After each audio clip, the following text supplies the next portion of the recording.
စဉ်းစားမိရလေတကူပြောပြမလို့အခုတွေ့နေရတာပေါ့နော်ဘာရမဟုတ်ပါဘူးကျွန်တော်ဒါ personal ရတကူရဲ့အမြင်ဘယ်သူမှလည်းပြည့်တင်တာမဟုတ်ဘူးနော်ချုပ်ပြောထားပြီးသားဒါကျွန်တော်ရဲ့အမြင်ကိုပြောပြရတာလိုင်စင်မဲ့ဆိုင်ကယ်တွေကိုဖမ်းမိရစားလိုင်စင်မဲ့ဆိုင်ကယ်စီးနေတဲ့သူကိုဖမ်းမဲ့အစားရောင်းနေတဲ့ဆိုင်တွေကိုဖမ်းလိုက်ပါလားစီးနေတဲ့သူကိုဖမ်းလို့ရှိလို့ချင်းတယောက်ချင်းစီပါတခါတစ်စီးချင်းစီဆိုအာယုံနောက်လှုပ်ရှုပ်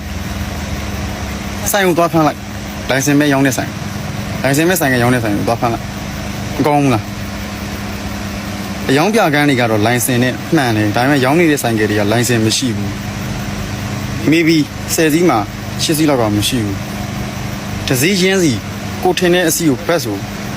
လိုင်စင် owner ဖို့ပြခိုင်းလိုက်အဲ့ဆိုမရနိုင်ဘူးလားဒါကျွန်တော်မြင်မှာအဲ့ဒါပို့ပြီးတော့မထိရောက်ဘူးလားလိုင်စင်မဲ့ဆိုင်ကယ်တွေလေလိုင်စင်မဲ့ဆိုင်ကယ်တွေပေါ့နော်မထိရောက်နိုင်ဘူးလား